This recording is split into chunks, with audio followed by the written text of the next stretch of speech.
Hey everyone, welcome. We have some breaking news, and by breaking, I mean literally being signed right now. This is the press conference that President Trump just initiated, where he has signed 4 executive orders doing things that are greatly going to affect you if you are wondering about the extension of the unemployment insurance benefits in the stimulus bill, or the extension of the moratorium evictions, student loans, or even things like payroll tax deferrals.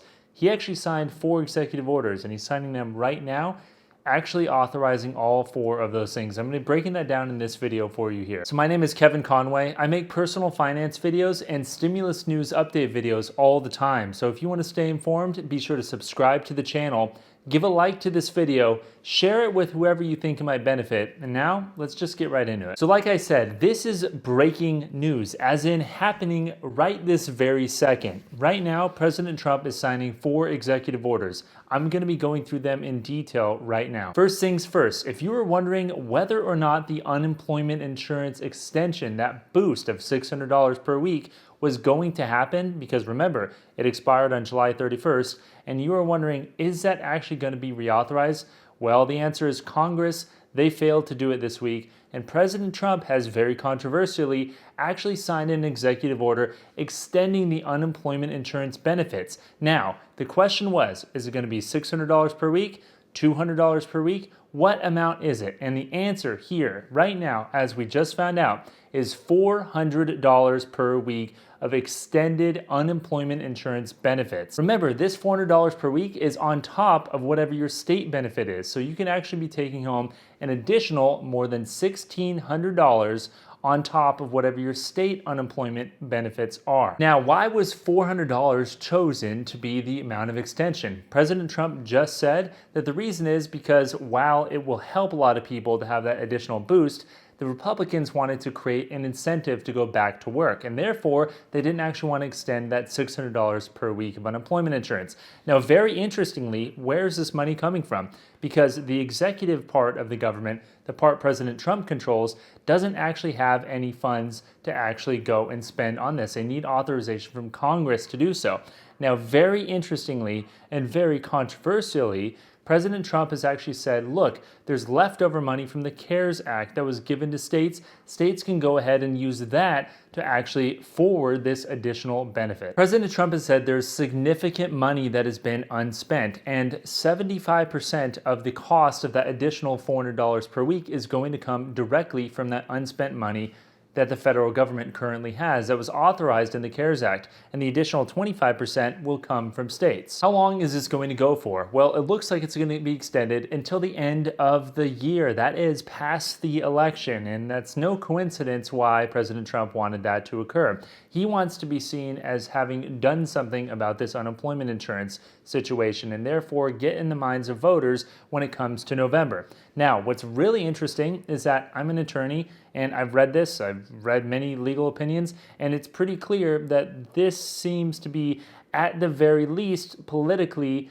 or legally dicey. What do I mean by that? Well, executive orders have been greatly expanded over the years by presidents, but it's never quite been done in this way, and each successive president seems to expand the power of the executive branch of the government. Now, reauthorizing a program, which itself is going to cost a lot of money, is itself very controversial. But here is the political game that I think President Trump is playing.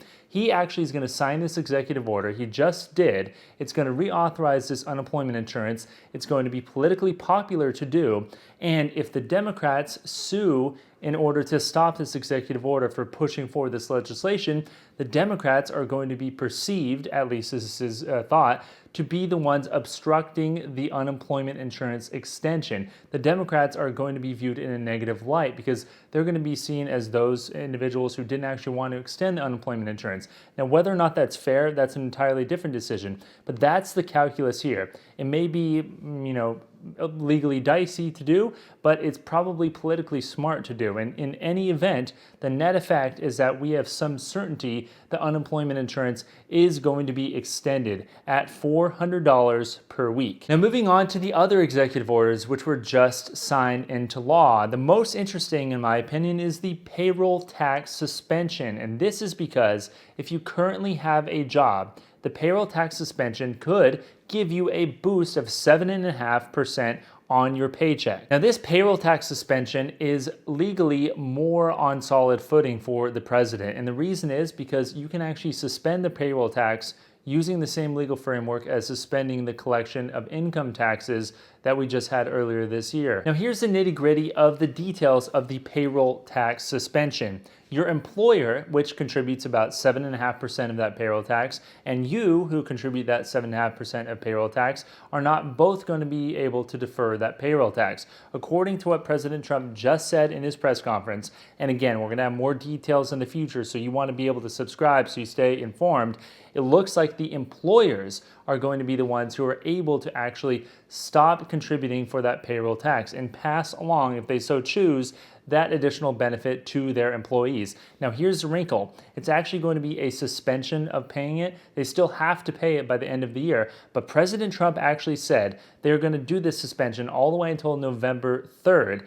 And why November 3rd? Because that's the election date. And after November 3rd, President Trump says if he wins, he's actually going to push to eliminate all of those payroll taxes that would have had to be paid after they were deferred. President Trump also said that he wants to make the payroll tax elimination permanent. This would be the single biggest development in taxes for most people that has occurred in the last 50 years. And it's not being eliminated for sure right now, but he said if he wins election again, he's going to push hard to eliminate permanently the payroll tax. Keep in mind that payroll tax is used to fund mainly things like Social Security. So if he does eliminate the payroll tax, there's going to be a question on how they fund programs like Social Security in the future. Let me know what you guys think in the comments below about the suspension of the payroll tax. I know a lot of people said that it's kind of unfair if you have a job and you've been working the whole time and you haven't actually received additional unemployment insurance benefits, you haven't gotten that additional stimulus.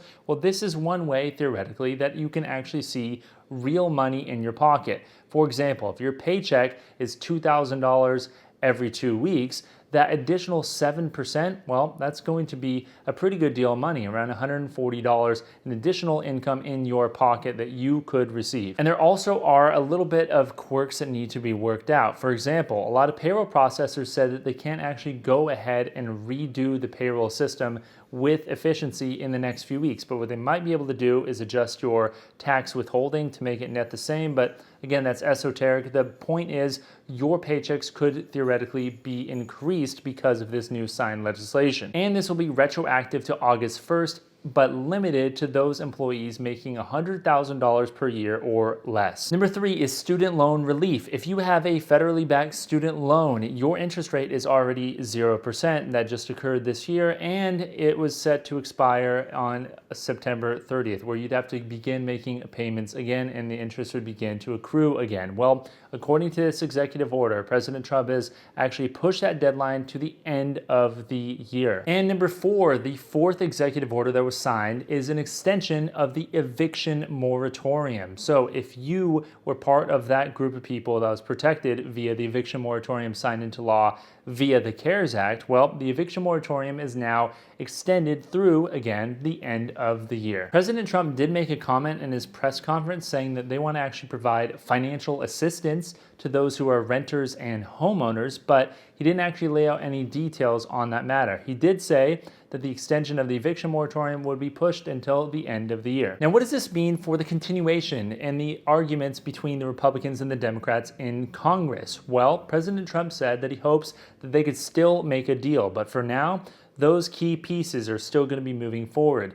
Importantly, the stimulus check that we've talked about before, which Republicans and Democrats agreed to, was not signed into law via this executive order. Instead, that will have to go through the normal legislative process, along with all of the other provisions in the CARES Act that have either been eliminated or want to be extended, and the provisions in the HEREOS Act and the HEALS Act. All of those need to be negotiated by Congress. But these 4 executive orders have now put into law, at least, on paper, the various things related to payroll tax and eviction moratorium, student loan forgiveness, and of course, the unemployment insurance extension. President Trump also said at the end of his press conference, very interestingly, that they're going to take a hard look at income taxes and capital gains taxes. They're going to try to cut those to stir the economy and get the economy going more than it is right now. Now, of course, all of this has to be paid by something. Cutting income taxes, cutting payroll taxes, cutting capital gains taxes, we're going to have to pay for this somehow. So it's going to be really interesting to see what the plans are if we are going to go and reduce payroll taxes, income taxes. There's even been talk of suspending the income tax for the rest of the year. That is not occurring right now, but there is chatter right now on Capitol Hill, at least in the White House, of doing such a measure. The biggest disagreement right now seems to be the bailout money, so to speak, for the state and local governments. At least that is how the Republicans and President Trump are characterizing the request from the Democrats to get more funding for state and local governments. That was kind of the crucial thing at the end of the day that people were arguing about in Congress, along with the extension of the unemployment insurance benefits. So it's going to be really curious to see how all these executive orders layer into the situation that is still occurring in Congress. That is the negotiations of a second stimulus bill. I certainly think these executive orders changed the math dramatically in the negotiations between the Democrats and Republicans. Again, I don't know if this is fair or not, but there will be a perception that the Republicans have done something and the Democrats have not done something with respect to this second round of stimulus. Let me know what you guys think in the comments below, what your perception is on these new executive orders, specifically that unemployment insurance extension, because I know that's a really, really big deal for so many people. Do you think it actually will help the Republicans? Do you think it'll help Trump get reelected or not? In any event, I do think that because the math has changed somewhat, we are going to have some development in Congress this week on new pieces of legislation that actually go through Congress and actually pass into law. I think that this executive order has certainly changed the math and changed the negotiating power between the two parties. So thanks everyone for watching. Remember to give a like to this video if it helped you out in any way. I try to bring you the news as quickly as I possibly can and give you the key details that you need to know. And with all this talk of stimulus and getting additional money, I have to mention that SoFi Money, an account I really like, is offering a bonus for those who sign up for it and take a few steps. The description has the link for that below, so be sure to check it out if you want to make a little bit of extra money and not have to wait on executive orders or Congress to do so. So let me know what you guys think in the comments below. I really love reading them, and don't forget to actually check out my previous video where I actually lay out the criteria for my giveaway of $1,200. I'm going to be giving 3 people $400 each for a total of $1,200. That's the Kevin Conway stimulus check. That is just my way of giving back to everybody who's helped this channel grow so much. Check my previous video out if you want to know how to actually enter into that contest. I'm going to be releasing the names of the randomly selected winners this coming Friday, so be sure to stick around and stay tuned. With that being said, I hope you stay healthy and have a good weekend. Thanks.